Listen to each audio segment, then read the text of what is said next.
Okay, we're recording. Hello and welcome to the very first of our 4 Shawnee County KSRE webinar series, Garden Problem Solving. Today we're going to kick off our summer series with Extension Master Gardener Kevin Seek and his presentation, Invasive Plants. We're in for a treat. So a big thank you to everyone joining us.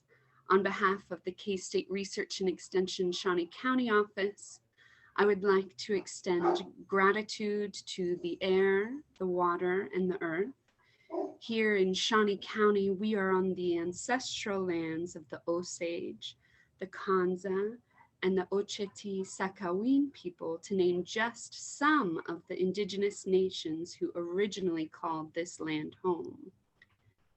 We are present day neighbors with the Iowa, Sac and Fox, Prairie Band Potawatomi, and Kickapoo nations. I just recently started following the Kickapoo Tribe of Kansas Facebook page, and I love seeing all their posts, especially the ones related to horticulture. Throughout this presentation, if you could please keep your microphone muted and video cameras off, you can type your questions over in the chat box where our very own KSRE horticulture agent, Ariel Whiteley Knoll, will be moderating the questions. At the end of the webinar, we should have time to turn our mics and cameras back on and have a little Q&A.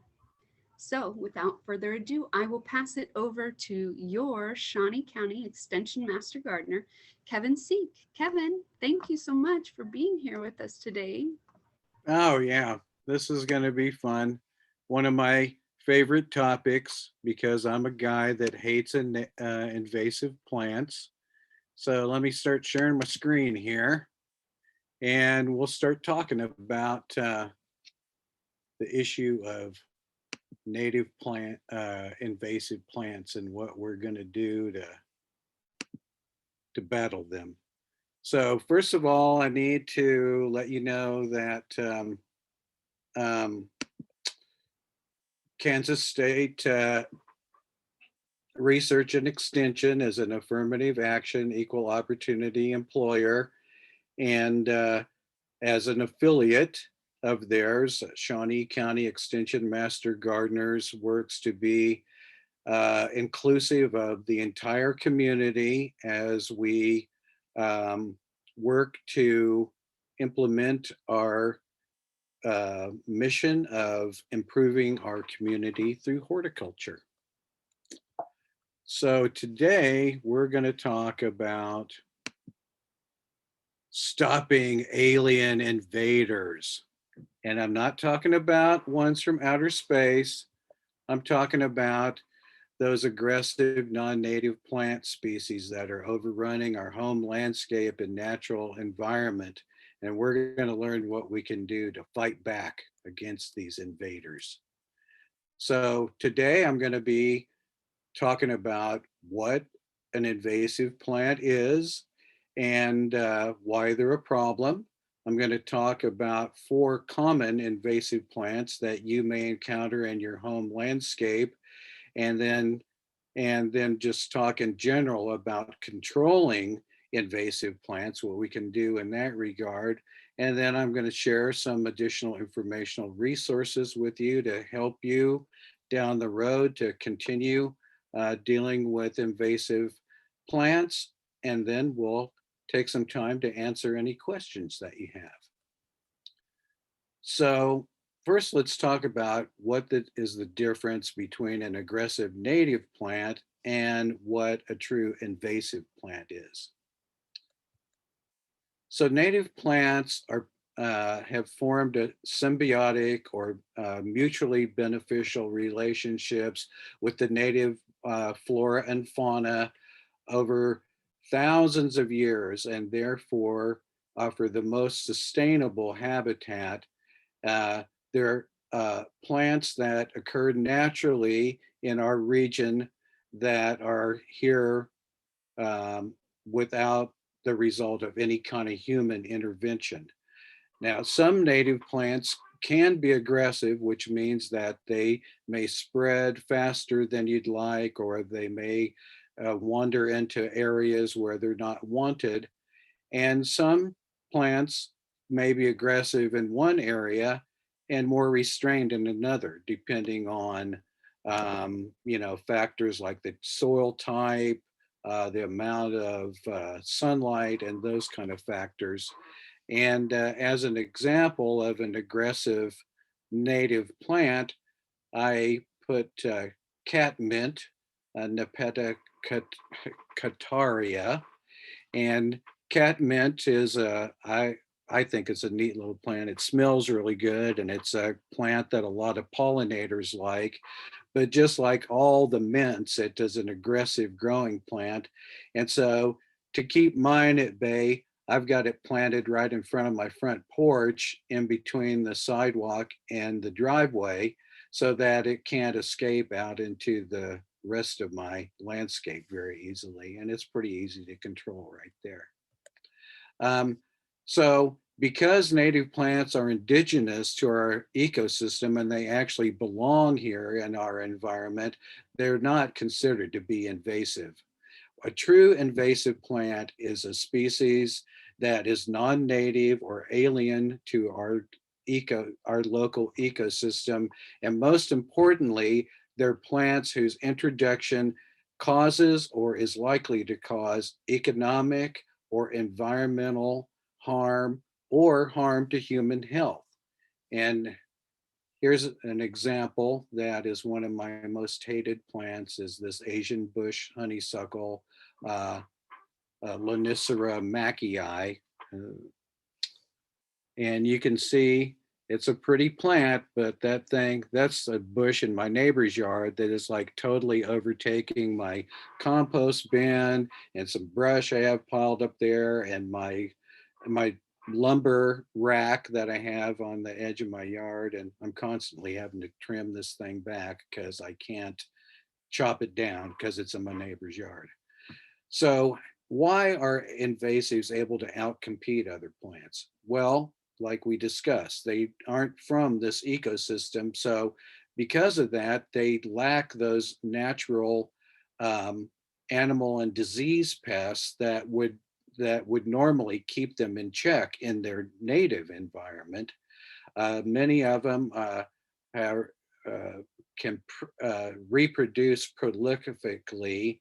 They may produce like large quantities of seeds. Most of them are able to reproduce asexually. In other words, they can send up new plants through their root system or other vegetative parts of the plant. And then many of them are allelopathic, which means that they emit these biochemicals that actually suppress the growth of other plants around them. Um, so, what are some negative impacts of native invasive plant species? Well, according to the US Forest Service, invasive species, and this includes invasive animal species as well, but these invasive species are contributing to the decline of 42% of US endangered and threatened species.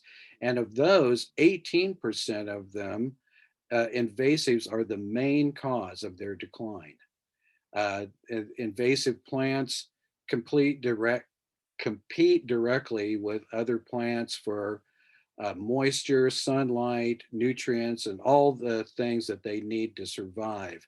And they will decrease overall plant diversity. Here's a picture of a healthy woodlands over by Lone Star Lake in Douglas County.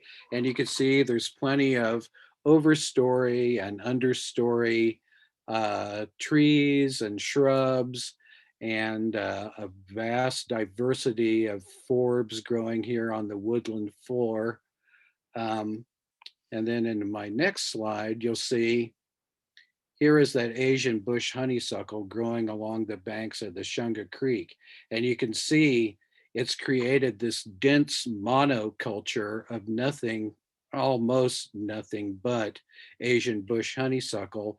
And then when you get down here and look underneath the canopy of those shrubs, you can see there's not a thing growing underneath of them. So, that's degrading wildlife habitat.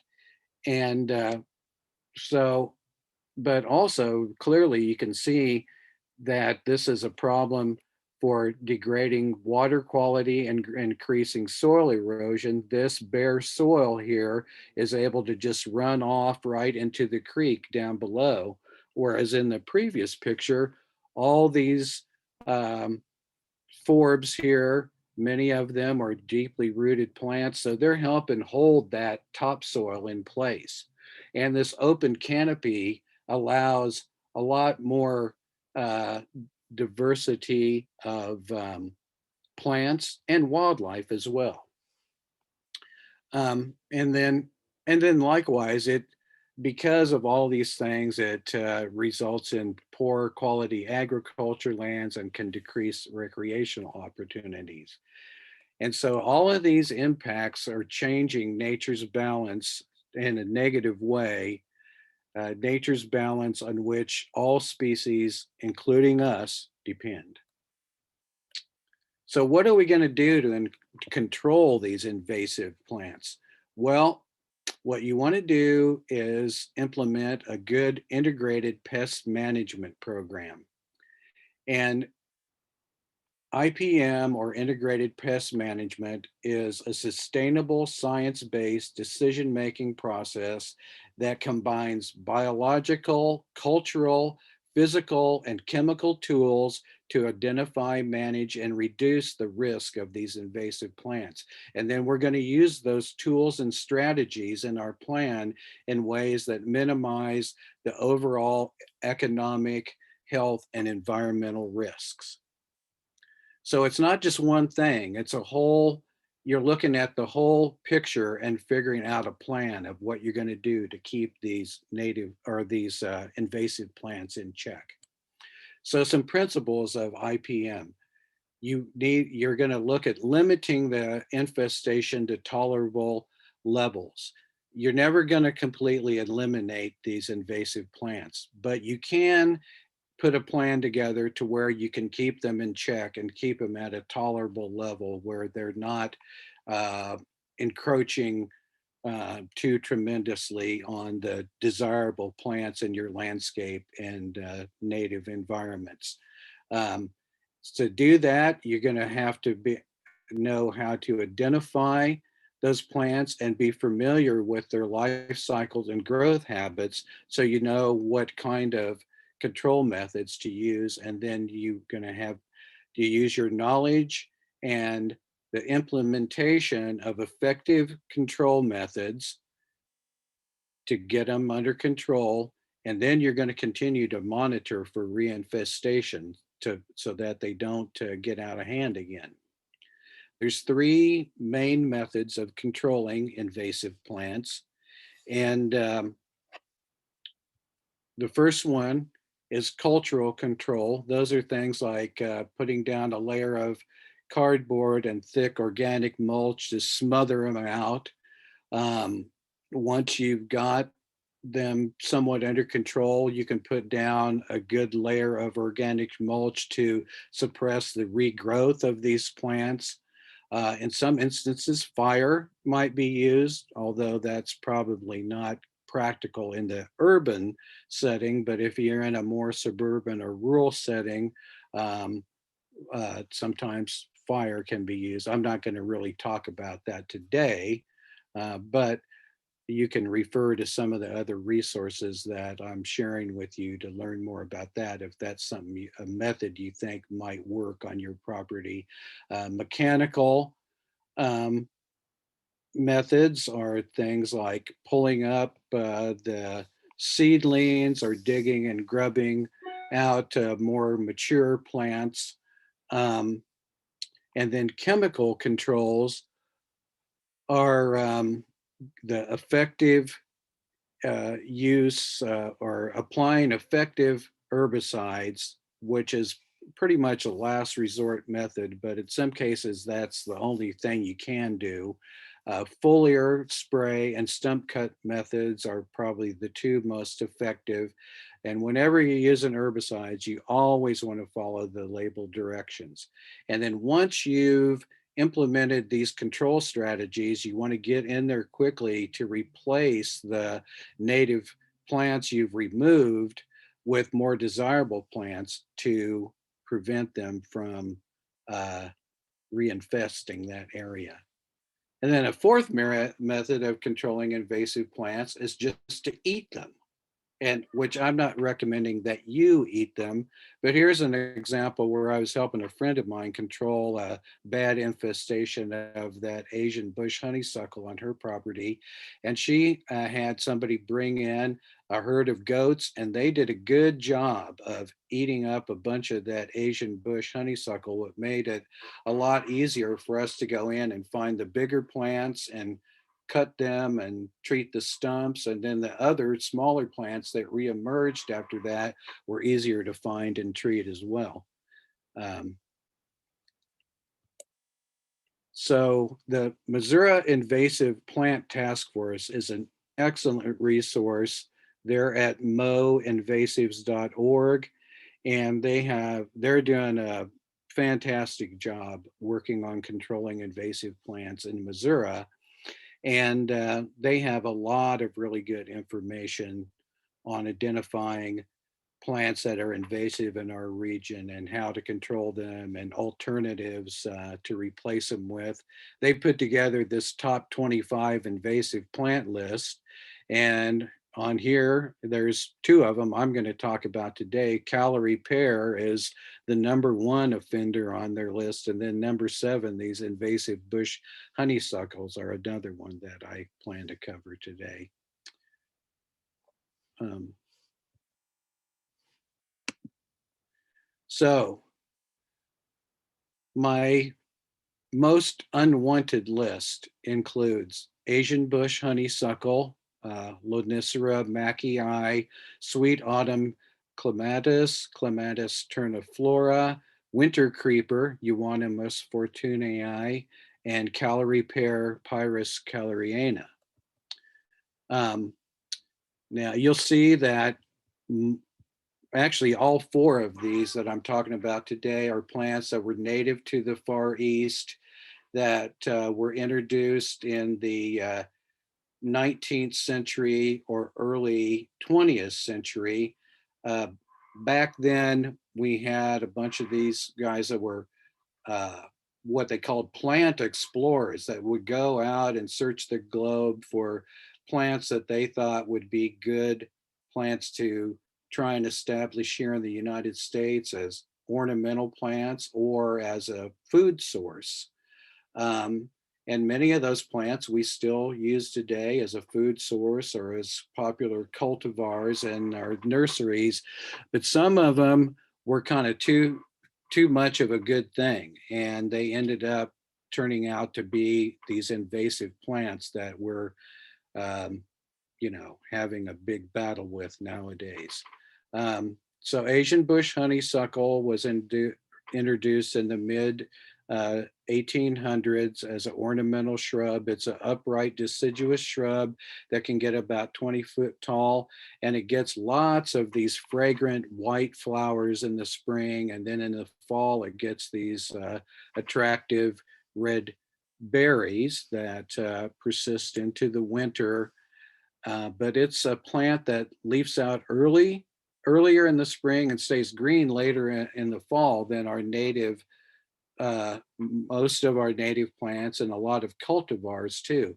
It's one of those ones that's allelopathic, and so it suppresses the growth of any other plants that try and get established near it. Um, it's it's easily spread by seed because the birds eat a lot of these seeds because they have very little nutritional value.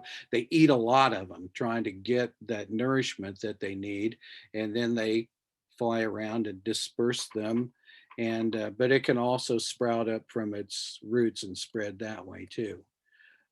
Smaller plants can easily be pulled. It's a shallow rooted plant, so you can pull the little seedlings, you can pull them right up.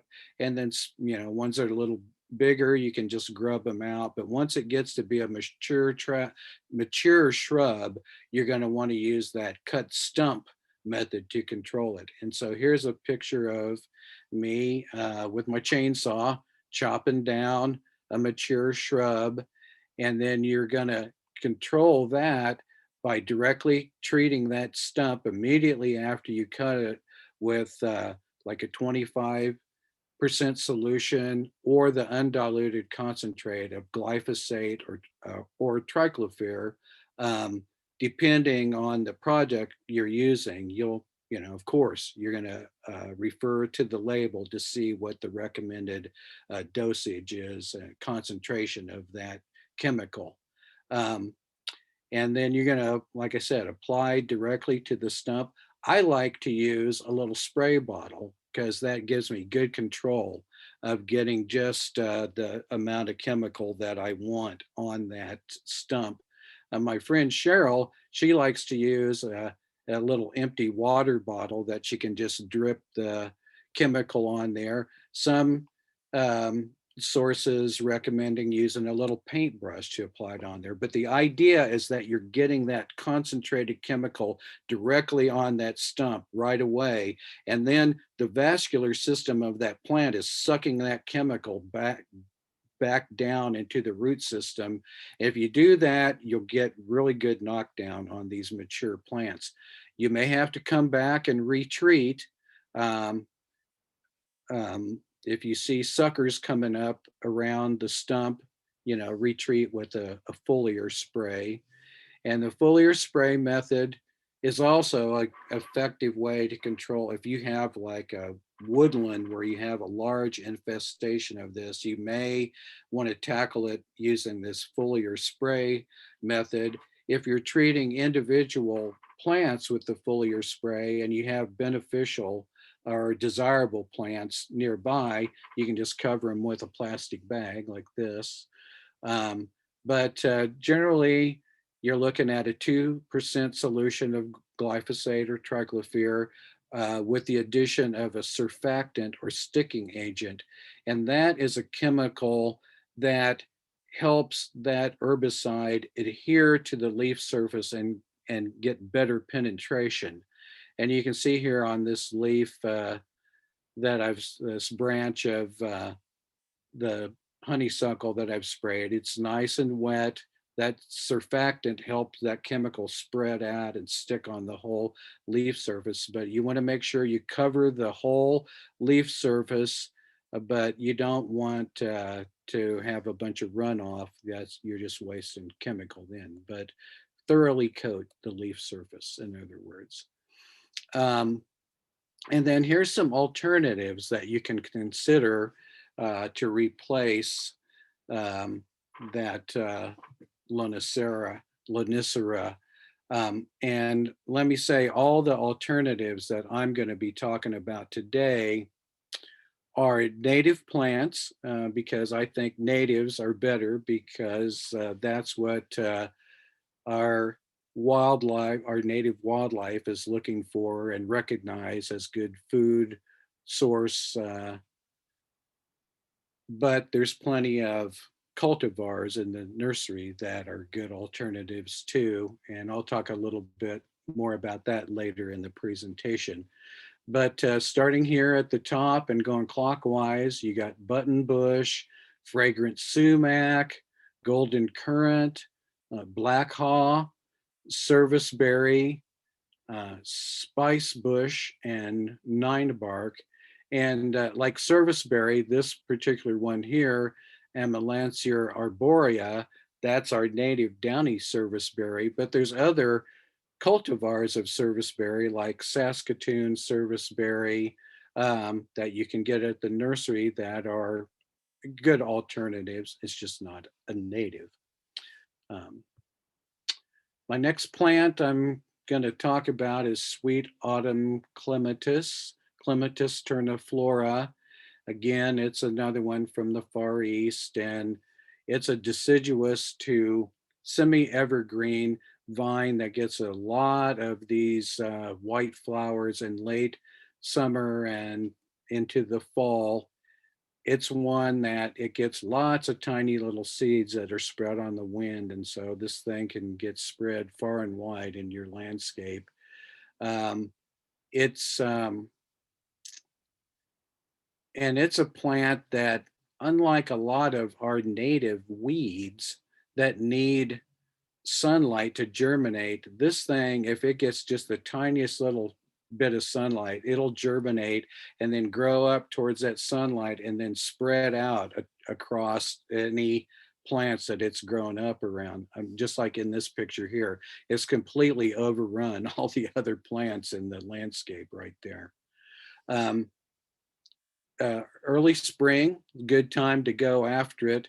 Here's in this inset up here, you can see a picture of what the little plant looks like when it first comes up in the spring. It greens up before a lot of other plants, so it's easy to find then, but you're gonna have to pull it. It's got an extensive root system, so just, I mean, you're going to need to dig it. Just pulling it ain't going to get it. In this picture here, you can see this little seedling. The root here is as big as the above ground part of the plant, and that's only part of the root there. And here's a mature vine down here in this bottom inset. You can see all of those roots there that I grubbed out of the ground. And you can't see it very well, but this green right here on the ground to the right of it, to those roots that I'm holding up by the camera, that's the vine. And that vine was like 10 feet long once I pulled the whole thing out of there. So it can really just go crazy. Um, and then, um, you know, if you get a really well established one, I mean, the stem on that thing can get as big around as your finger. And when they get to that point, I would just recommend that cut stump method with this one too. Um, some alternative, Virgin's Bower is a native clematis that looks very similar to this Clematis terniflora, but it's not an invasive plant. It's actually a native plant. Um, One of my favorites is passion flower, which I think is kind of an exotic looking plant. It gets this really cool, just beautiful bloom on there. Um, Coral and yellow honeysuckle are two of our native honeysuckles. And then a lot of people like this trumpet creeper because the hummingbirds just absolutely go nuts for these red, deep-throated blossoms on the plant. But just a word of caution, it is an aggressive grower. And so you'll want to bear that in mind, you know, when you're making a site location, if you choose to use that one. Next plant is winter creeper, Euonymus fortunei, again from the Far East. And it's an evergreen, woody vine and sprawling shrub. It has these glossy, dark green, oval, slightly toothed leaves with a lighter colored vein on the leaf. Um, this top picture is kind of the more typical version that you're going to see, but there's many cultivars of this plant, and so like you can see in this bottom picture, there's several variegated varieties out there, but the growth habit of the plant and this shape of the leaf with that glossy, waxy coating are things that are indicative that'll help you identify this plant. It's a vigorous grower that creeps out along the ground till it finds something it can climb on, like a tree or a fence. And then, and it's a type of vine that, unlike a lot of our native vines, if it starts climbing up a tree, once it really gets to maturing, it can actually choke out that tree and kill it. Um, and you may not notice this as a problem in your home landscape until it gets into that climbing phase. Because when it's creeping along the ground, it well, it doesn't start putting out seeds until it gets into that climbing phase. But once it starts climbing, it puts out a lot of seeds that the birds and other wildlife will eat and disperse. Um, in controlling the the plant on the ground. You can smother it or use a foliar herbicide application. I personally think that smothering is the most effective way to control this plant. Um, it takes a little while to do it, but if you have the patience, it's a really effective way of controlling this plant on the ground. You put down a thick layer of newspaper or some cardboard, and then you cover that with a thick layer of organic mulch. Like here, I have had a bunch of bags of partially rotted leaves here that here you can see I'm spreading them out on the over the cardboard. Oh, probably 6 to 8 to maybe even a foot, 6 to 8 inches to a foot deep. And I covered the whole thing with leaves. And then I just let it rest for at least one growing season. Two growing seasons is even better because you want to make sure that you get a good kill of all that winter creeper that's underneath there that you're trying to smother it out. It's a tough little plant, and so 2 seasons you're pretty much guaranteed you've killed everything that you've smothered out. Here it is, a 1 season later, and I put down the all of this in the previous fall, and here's the following spring. You can see nothing's coming up in there. I've got some Virginia creeper that reestablished itself there, and a few native petunias that are coming up there in amongst the leaves. But the only winter creeper is right here on the edge, where it managed to poke out from under the edge of that mulch and everything. And that I am going to have to treat with chemical to take care of it. Um,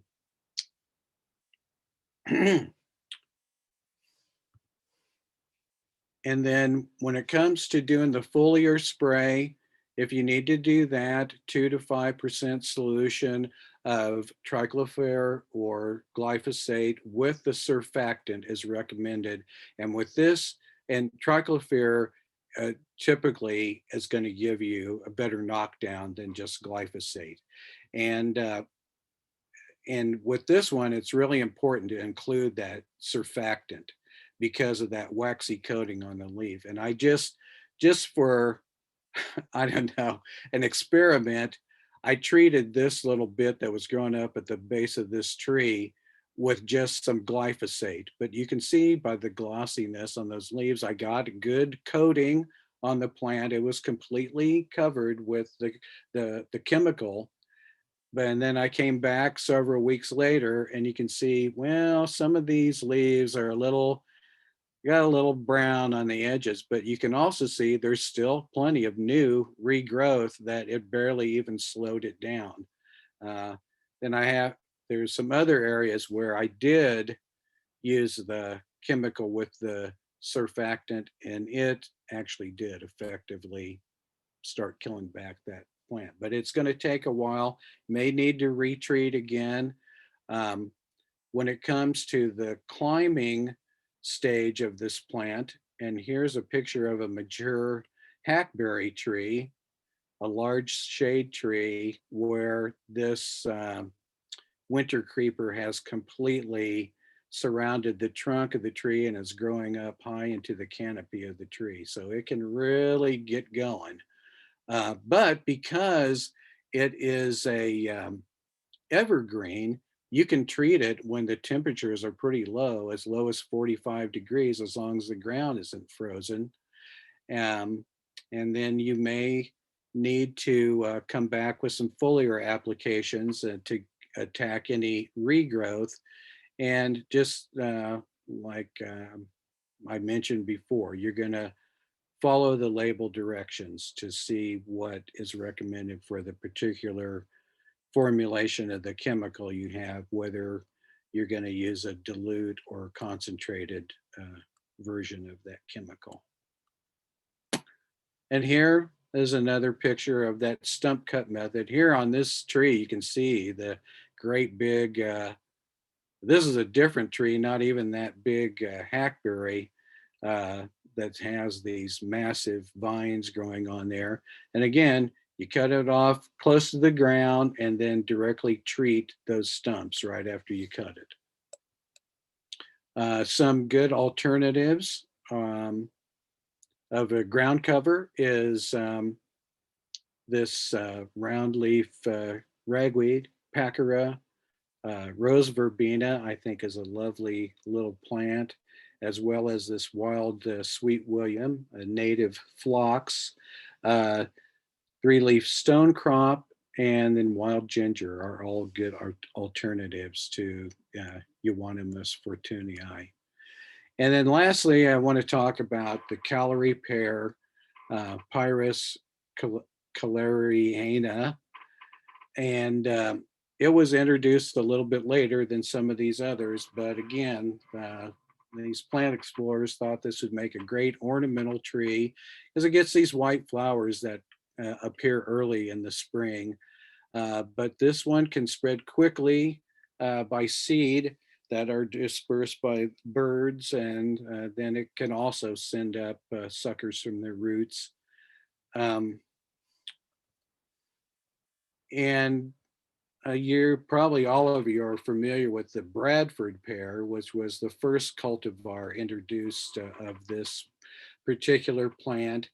And but as you can see in this picture here, it had the problem of this tight branching habit. And so when you get a strong wind or heavy snow or something like that, the weight would just snap these branches off. And so you'd get a nice mature tree and then a big one great big limb or half of the tree would snap off. So then they started exploring other cultivars that had a more sturdy branching habit, or maybe grew more as like in a columnar shape instead of more of a globe shape, and so on. So now there's all different cultivars of this uh, Pyrrhus caleriana, and because of that, when it was just the Bradford pear, it wasn't a problem because the Bradfords didn't have anything to cross pollinate with. But now, with all these different cultivars, they've started cross pollinating and and and started putting on these fertile seeds that sprout up and take over in areas where they're not wanted. It's becoming a huge problem over in Missouri. Here's a picture of you know, out in the natural landscape where there's like this whole grove of these um, Paris caleriana that are just taking over and pushing out all the native plants. This one is also one that's fairly shallow rooted. So if the soil's fairly moist, you can just pull up those smaller plants, and then ones that are a bit more mature, the foliar um, spray application, and then the mature plants, you're going to use that cut stump method. Some alternatives as black haw, wild plum, eastern redbud, which I think is a real pretty tree. And then if you're looking for something that's going to have a pretty white flower that is going to bloom early in the spring, serviceberry is an excellent choice, as well as chokecherry. And that's all of the plants that I'm going to cover today. But as you can see, there's um, a lot of the control methods are very similar. Um, but to summarize, invasive plants are non-native species that are alien to our local ecosystem because they haven't evolved with the other organisms around them. There's few natural mechanisms that can keep them in check. And because of that and their ability to prolifically reproduce, they rapidly outcompete natives and other desirable plants. And so in order to control them, you want to have a good integrated pest management plan, so that you can get these plants under control and then keep them under control in the future. So here are some additional informational resources for you. I already talked about Missouri Invasive Plant Task Force. The Center for Invasive Species and Ecosystem Health has just a ton of information on all kinds of invasive species and how to identify and control them. If you're looking to replace these invasive plants with any native plants, the Grow Native database is a great resource where you can go and plug in search parameters for what the growing conditions and type of plants you want to plant, and then it'll give you a list of plants that will do well in our hardiness zone here. And then the Kansas Roots website is a database of um, plants that are all cultivars that have been researched by K-State University and been determined to be plants that are all hardy in our uh, growing area here and don't have these invasive problems like invasive plants. And so that's a good resource if you're looking for plants beyond just native plants that you might want to uh, find that'll be good alternatives to these invasives. So now let's take some time to talk about what you learned today, and I'll try and answer any additional questions that you all might have. And I'm going to go back to this page here in case any of you want to write down that information. And Awesome. Thank I'm you ready so to much, take some Kevin. questions. Okay. And I'm glad you said that you're going back to that resource page. There was a question about a copy of the presentation. We are going to record this presentation. It's recording right now, and we will post that on our website. The other webinars in this series are done by our K-State specialists. So Kevin was kind enough to do this one, being our in-house master gardener, and we can't provide copies of those slides for copyright reasons. So the recording is the copies that we're able to provide for this series. So you can definitely reference that. And like Kevin said, he's got all those great resources there for you to copy down. But the first question we have for you, Kevin, is from Mary Powell. She just wants you to talk a little bit about some different kinds of service berries. Oh, well, let's see. There's that the native one, that downy serviceberry, which is a nice little plant, and it can grow as a shrub or a small understory tree.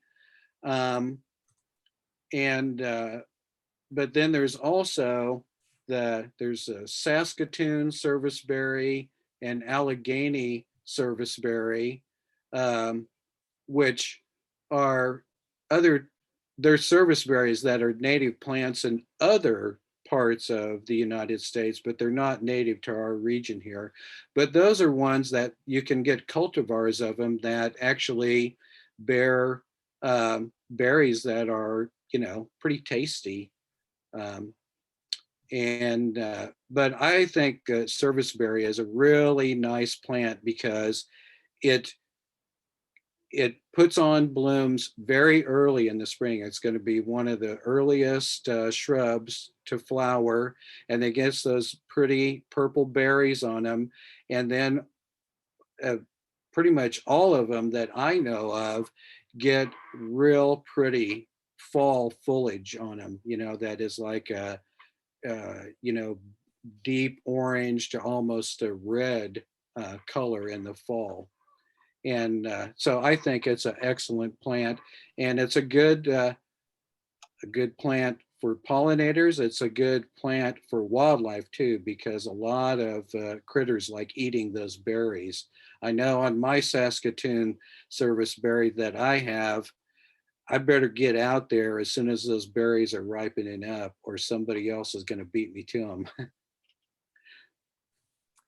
Yeah, I'm glad that Mary asked that question because service berries are such a wonderful plant. And it's something, Kevin, that you and I had talked about a couple months ago when you were doing research for this. And I had read, so many people are resistant to getting rid of bush honeysuckle because birds eat the berries. And so they think it's beneficial to wildlife.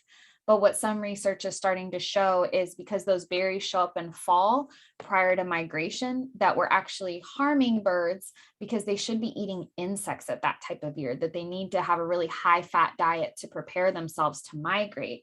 And by eating the berries off the honeysuckle, it's the wrong time of year. Whereas the service berries is a summer berry, and that's a great time for birds to sit around and sunbathe and eat the little sugary berries. Right. Without Well, and the other thing about the Asian bush honeysuckle is those berries have very little food value to them. Right. They have some sugars in them, but it's like my friends over there at the Nita B. Gorman, Nature Center, they call it, they call it junk food for wildlife because, it doesn't have much nutritional value at all. So, so in that way, they eat a whole lot of them to try and get the nutrition they need. And but then also, like you said, it's not a good food source. There's other insects or even other plants that bear berries into the fall they may actually have some fat content to them that is totally lacking in those bush honeysuckle berries. Absolutely. Speaking of berries, I know we got a question in our registration about mulberry, and I'm going to go ahead and share that link. But did you just want to talk a little bit about what you shared with me earlier today about the mulberry? All right, that was the paper mulberry, and that's actually more of a problem as an invasive in the eastern and southern United States, but it's one that's encroaching on our area here. I know that it's, I don't know if it's on that top 25 list of the Missouri Task Force, but I know that Powell Gardens, they had some that they had planted there at Powell Gardens as an ornamental that they have now removed because of its invasive properties.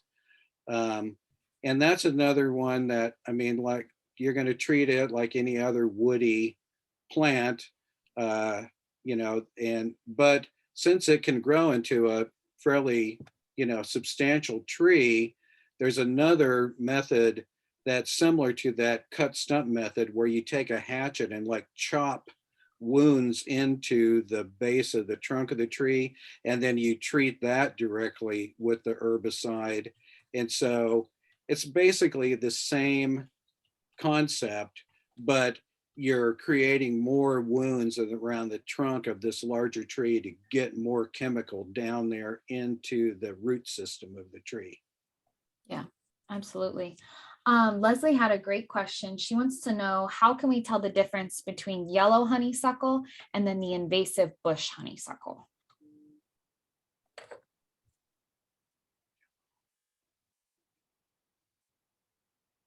Oh, um, well, um, yeah, let me see if I can go back to that slide.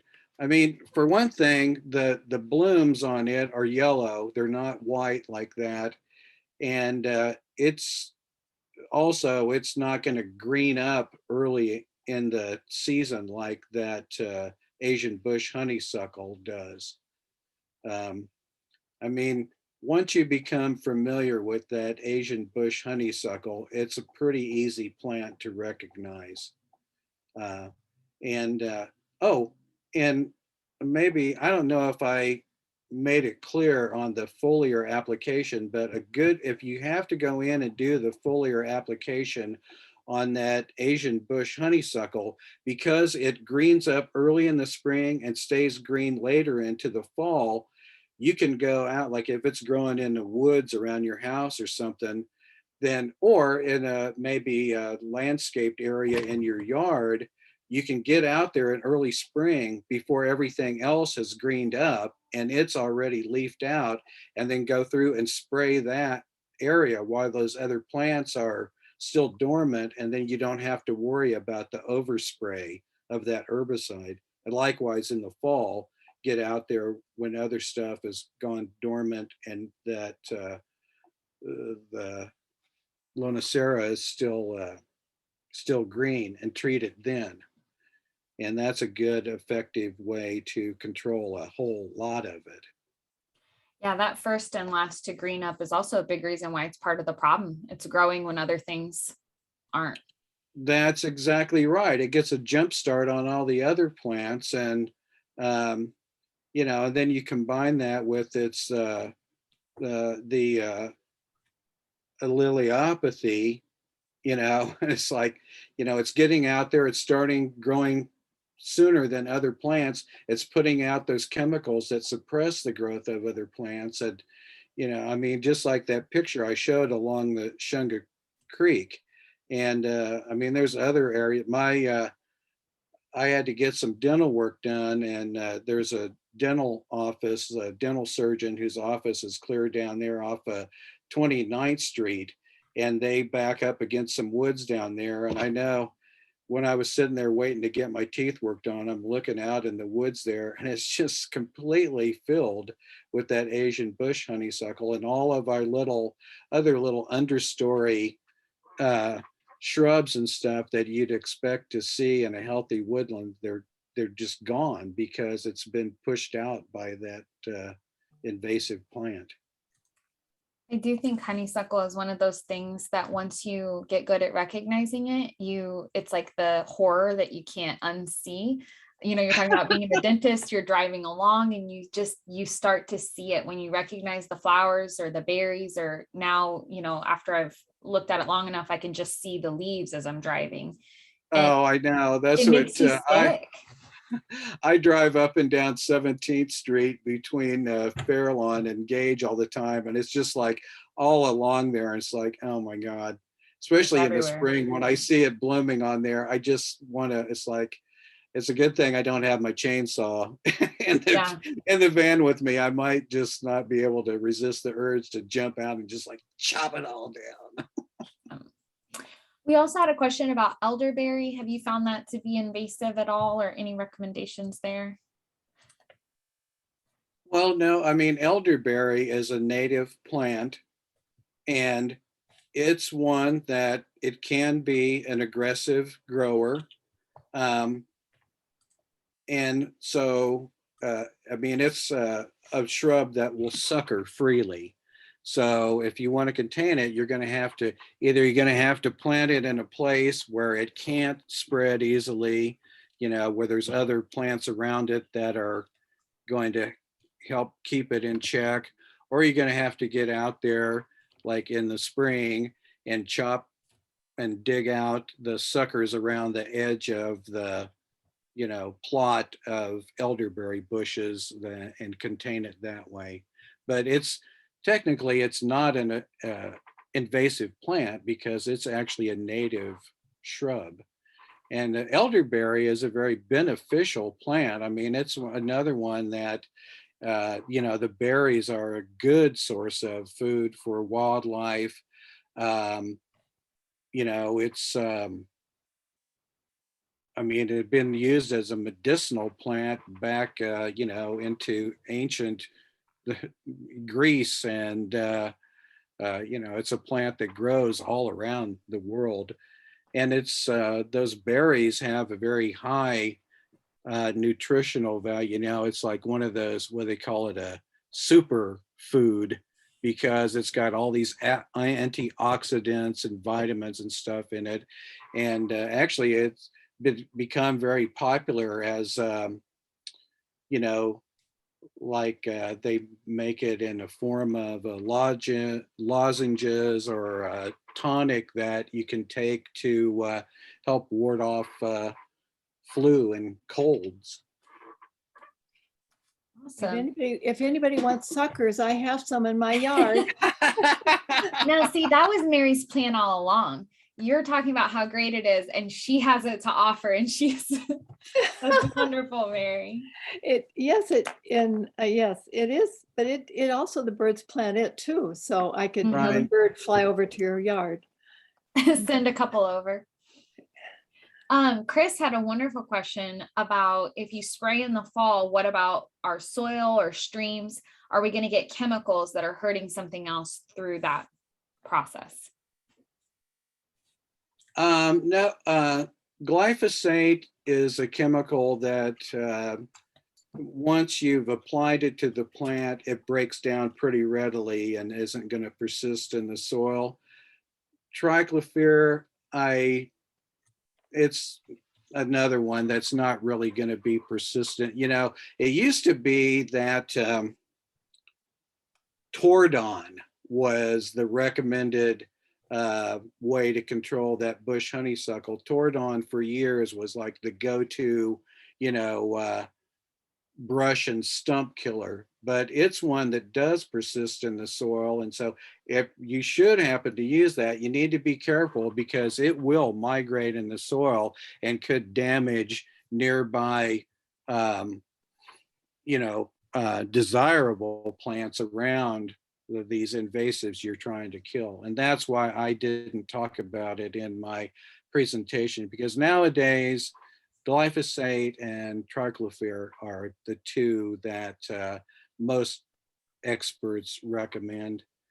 And on most of the time I'm using triclopyr, it seems like it has a better knockdown, especially when you're doing that stump cut stump method. Yeah, and you're absolutely right, Kevin, that Tordon was much more widely used, but it's now actually a restricted use pesticide. So it's something that you have to have a special permit to even obtain. And you hit the nail on the head. It's because of that really high toxicity that it's going to kill everything and persist in the soil the way that triclopyr and glyphosate don't.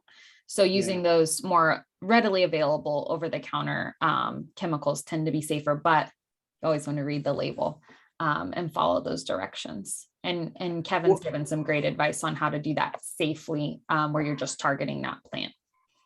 Right. And, you know,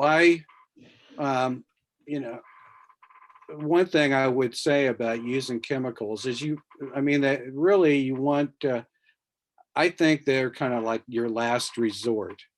And when you use them, you want to be judicious in your application. I mean, even with that foliar application, I really don't use that very often, except if it's a situation where I can't really effectively get in to dig up that plant. And then as far as a foliar application where you have a big stand of that stuff, I think U.S. or Kansas Forest Service, I believe, has put out a publication on how to use a mist sprayer in an application like that. So you're, you know, getting good coverage with the minimal amount of chemical.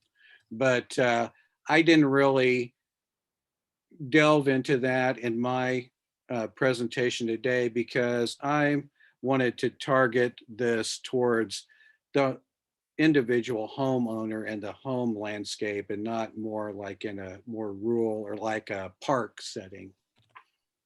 You're absolutely right, Kevin. And I'm so glad that you said that. I'm going to share that link from the Kansas Forest Service in the chat now, because that's actually looking at controlling bush honeysuckle, like you said, in a wooded setting, which really does mean you need to be selective about how you're spraying. So that's in the chat for anybody that needs it.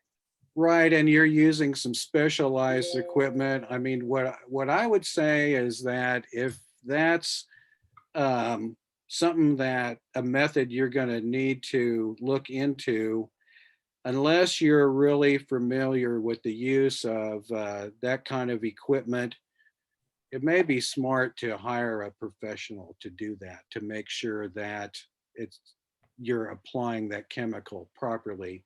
You know, you don't want to go out and spray a chemical over a broad area like that and then not have it be effective. Absolutely. Okay, well, it is 3 o'clock. Thank you all so much for the wonderful questions and for joining us today.